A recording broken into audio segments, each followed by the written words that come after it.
रहे हैं। वो कहते हैं ना, बड़े बड़े लोगन का पेप्सी और कोला, हमारे गरीबन का पानी जुलम्बा, कहत तो लग जाए धक से, कहत तो लग जाए धक से। अब ऐसे कहब ना, या धक से लगेगी चाहे धक धक से लगेगी, लेकिन ये आवाज इस तरीके से बुलंद उठेगी क्योंकि हम सबको भगत सिंह बनना है, भगत नहीं बनना। बेस्ट ऑफ अंडरस्टैंडिंग युवा के साथ जिंदाबाद जिंदाबाद। जो खिलवाड़ हो चुका है, बहुत इंटेलेक्चुअल बात नहीं करूंगी, कल से हम सुन रहे हैं ना, ठीक है डॉक्टर हूँ बट युवा भी हूँ ना, तो वो एक चीज रहनी चाहिए हमारे बीच में, वो एक स्पार्क रहना चाहिए। बट मुद्दे की बात पे आती हूँ, जिस तरीके से ये मीडिया, आप डिफरेंट आइडियोलॉजीज के हो सकते हैं, आपका समान है, हर कोई डिफरेंट जाति धर्म विशेष से हो सकता है, आप सबका समान है, संविधान हमें अधिकार देता है बात रखने का। लेकिन जिस तरीके से हमारा ये जो देश का मीडिया है, जिसे हम डेमोक्रेटिक प्रेस कहते थे, वो जिस तरीके से दिन रात बात कर रहा था, अभी पिछले 3 सालों में जो महामारी हमने देखी, मैंने अपने पिता को खोया पिछले साल कोरोना की वजह से। बहुत सारे ऐसे लोग थे जो छोटे छोटे बच्चे चले गए, माँ बहन, किसी के दादा परदादा, किसी के बाप चला गया, किसी का भाई चला गया। तो ये सारी चीजें मीडिया ने, जो साइकोलॉजी की टीचर रही हूँ, साइकोलॉजी की बात बताती हूँ, जिस तरीके से साइकोलॉजिकल फियर, 10 मिनट लूंगी यहाँ, जिस तरीके से साइकोलॉजिकल फियर मीडिया ने कोरोना काल में डाल दिया लोगों के दिमाग में, कितना बड़ा रोल प्ले करता है मीडिया। कोरोना पैंडेमिक में आज इतने केस, और अंदर से ये सरकार लगी हुई है अपनी चुनावी रणनीति को मजबूत करने के लिए, अपनी चुनावी सीट को, इलेक्शन को मजबूत करने के लिए आए दिन उनका काम चल रहा है, और हमें साइकोलॉजिकली डराया जा रहा था। काश उस तरीके से सरकार ने अगर अनएम्प्लॉयमेंट पे बात की होती, बेरोजगारी का डेटा दिखाया होता, छुपाने की जगह वो दिखाया होता, तो आज देश का ये हाल ना होता।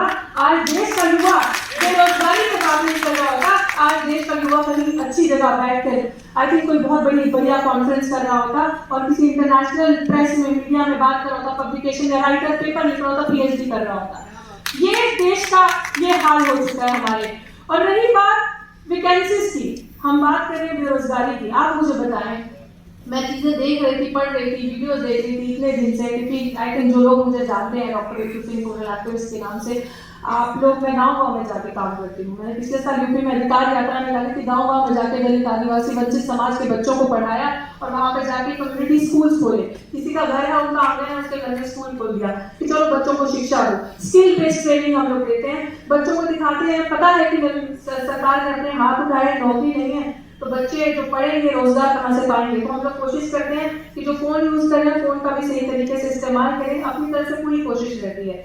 लेकिन जिस तरीके से पिछले कुछ सालों में आपने देखा होगा, अभी आपने देखा रेलवे ग्रुप डी की भर्तियां, अभी आपने देखा बिहार में बच्चों ने डंडे खाए नौकरी के लिए, अभी आपने देखा एसएससी जीडी के बच्चों को जंतर मंतर में प्रदर्शन करते हुए।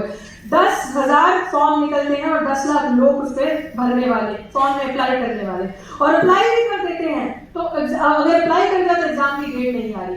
और एसएससी जीडी के बच्चों का क्या था, ज्वाइनिंग, रिजल्ट नहीं आ गया, ज्वाइनिंग नहीं हुई। और ये एक नहीं है नमूना, दिल्ली विश्वविद्यालय में चले जाइए सर, आप इत्तेफाक रखेंगे, रितेश सर बात पे बात नहीं कीजिएगा, आप इत्तेफाक रखेंगे मेरे से कि दिल्ली विश्वविद्यालय में पिछले 10 या 11 साल से टीचर एडहॉक पे पढ़ा रहे हैं, और अभी तक कोई सोल्यूशन नहीं है, कहीं कभी कोई परमानेंट वैकेंसीज नहीं निकल रही। सो ये सारी चीजें क्या है, कहा यह जाता है कि अगर एडहॉक, अगर आप वर्कलोड है आपके पास, तो आप किसी को कॉन्ट्रैक्चुअल नहीं रख सकते, एडहॉक नहीं रख सकते, आप परमानेंट दीजिए, आप रोजगार लेकर आइए। लेकिन नहीं करते, आपकी मंशा सही है, क्योंकि आपको पता है कि जैसे सर ने भी कहा कि पूंजीवादियों का प्रेशर है आपके सर पे, क्योंकि वो नीतियां लेके आएंगे जिस तरीके से पिछले बार आपने किसानों को परेशान किया। आपने वो प्राइवेट प्लेयर्स को अंदर लाके उनके प्रेशर से, जो उनकी नीतियां थी उनके फायदे के लिए था, आप उनकी बातें सोचते हैं, उनके लिए काम करते हैं।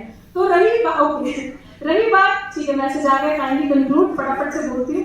तो रही बात, मैं अभी ऑक्सफैम एनजीओ है ऑक्सफैम की, आप सब जानते होंगे, उसकी रिपोर्ट पढ़ रही थी कि कितना दुर्भाग्य है हमारे देश का, कि ऑक्सफैम की रिपोर्ट ये कहती है कि देश में 10 से 20 लोग ऐसे हैं, सिर्फ 10 से 20 लोग जिनके पास देश की 90% वेल्थ है, 90% पैसा और चीजें हैं। आप सोचिए, और उनकी पिछले 3 सालों में, जहां पे आपने पैदल चलते कोरोना काल में लोगों को घर जाते देखा होगा, कुछ लोगों ने रास्ते में दम तोड़ा होगा, और उन 10 से 20 लोगों की इन 3 सालों में वेल्थ डबल होगी कैसे? क्या सरकार इसका हमें देगी? जवाब देगी? किसी की जवाबदेही है? किसी की जवाबदेही नहीं है। बहुत अच्छे तरीके से रोजगार से हटाकर अनएम्प्लॉयमेंट पे बात नहीं करेंगे। काश जिस तरीके से कश्मीरी फाइल्स पे हर गोदी मीडिया या मीडिया देश के कोने कोने में चिल्ला चिल्ला के प्रचार हो रहा है कश्मीरी फाइल्स का, काश इस तरीके से अनएम्प्लॉयमेंट पे प्रचार होता, एम्प्लॉयमेंट पे बात होती, अनएम्प्लॉयमेंट पे डेटा दिखाया जाता, तो आज कोई भी युवा बेरोजगार नहीं होता और हम इस तरीके से ये चर्चा नहीं कर रहे होते। ये सरकार की विफलता है। और मेरे मायने में अगर कोई असली महामारी है तो वो कोरोना से भी बढ़कर बदतर महामारी है बेरोजगारी की, अनएम्प्लॉयमेंट की, जिसके बारे में शायद हम सोचते नहीं है। हजारों कोरोना काल में के लोग नहीं मरे होंगे जिससे युवा हर रोज हर दिन सुसाइड करता है कोई फ्रस्ट्रेट होकर। हर कोई युवा किसी के पास रोजगार नहीं है, परिवार है, बाप जिनकी नौकरियां थी उनकी नौकरियां चली गई कोरोना काल में। ये चीजें हमें बात करनी चाहिए थी प्लानिंग पे, आज हमें बात करनी चाहिए थी कैसे स्ट्रेटेजाइज करें, बट आज भी हम प्रॉब्लम पे बात कर रहे हैं। प्रॉब्लम क्या है हमारे देश में, ये सारी चीजें हैं। बट आई थिंक ये बहुत सारे तरीके से आप सब इंटेलेक्चुअल बुद्धिजीवी यहाँ बैठे हैं। अंत में मैं यही कहना चाहूंगी कि हमें ये चीज सोचनी है बहुत अच्छे तरीके से कि सरकार की जो विफलता है पूंजीवाद को लेकर आना, कॉन्ट्रैक्चुअल सिस्टम कर देना और युवा को भटका देना, क्या ये डाइवर्सिटी है? जिस देश में हम ये कहते हैं कि अगर इस देश में रहना होगा तो राम राम कहना होगा, प्रभु राम भी अगर देखते होंगे तो हंसते होंगे कि मैं ये सिखलाई देकर आया हूँ उनको। ये डाइवर्सिटी है, डाइवर्सिटी में ब्यूटिफिकेशन है। संविधान नहीं था तो आप ये बात कर सकते थे, लेकिन जब संविधान आया तो उसने आपको रिलीजियस फ्रीडम का अधिकार दिया। आप अल्लाह कहे मुझे कोई दिक्कत नहीं होनी चाहिए, आप राम कहे मुझे कोई दिक्कत नहीं होनी चाहिए, आप कुछ भी कहें आपका रिलीजियस फ्रीडम, लेकिन युवा को जानबूझ के भड़काया जा रहा है इन सारी चीजों में ताकि आप फ्रस्ट्रेट हो, धर्मों के नाम पे झगड़े करें, आप इन सारी चीजों में उलझे और आप असली मुद्दों से भटक जाए और आप रोजगार की बात ना करें। लेकिन हम भी बहुत ढीठ युवा हैं, ये सरकारें सुन ले। हमने भी निर्णय लिया है कि ठीक है रोजगार छीनो, आवाज छीनो, जेल में डालो, और भर दो जेलें, जितनी जेलें भरनी है भर दो। मैं उस समाज से आती हूँ जिस समाज की फर्स्ट जनरेशन अभी इंस्टीट्यूशंस में पढ़ने के लिए आई हैं और मेरे दिल के अंदर ये दर्द है। पता नहीं मेरी आने वाली पीढ़ियां, जो नस्लें हैं, जो आने वाली जनरेशन वो यूनिवर्सिटी का दरवाजा देख भी पाएंगी नहीं पाएंगी, ना देख पाएंगी।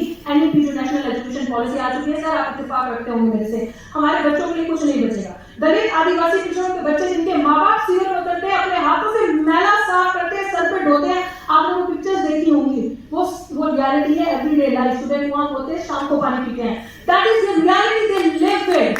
एंड मुझे ऐसा लगता है कि वो बच्चों को जान के भटकाया जाता है ताकि वो बच्चे अपनी आवाज ना उठा पाए, वो बच्चे उलझे रहे, वो बच्चे धार्मिक विवादों में फंसे रहे और लड़ाई करें, कभी उन्हें नक्सली कह दो, कभी उन्हें एंटी नेशनल कह दो और जेलें भर दो। लेकिन वो हम होने नहीं देंगे, क्योंकि अभी जो आपकी जेल का डर है, गुंडागर्दी का डर है, हमारे दिल से खत्म हो चुका है। और मैं देश की बात फाउंडेशन को बहुत शुक्रिया अदा करती हूँ। युवा, ये गुलशन हो गए, एंड पंकज जी हो गए, और आपका नाम मुझे याद नहीं आ रहा, तो आप सबका बहुत शुक्रिया अदा करती हूँ मुझे ये मंच पे बुलाने के लिए। बहुत कुछ कहना था, मैं तो 2 मिनट में नॉन बोल सकती हूँ, मेरी वीडियोस देख लीजिएगा, बट संक्षेप में बात करनी है, बट सोल्यूशन की बात करेंगे। मुझे ऐसा लगता है कि ये एक मीटिंग नहीं होनी चाहिए देश की बात की, आई थिंक आपकी दूसरी इस तरीके की मीटिंग है।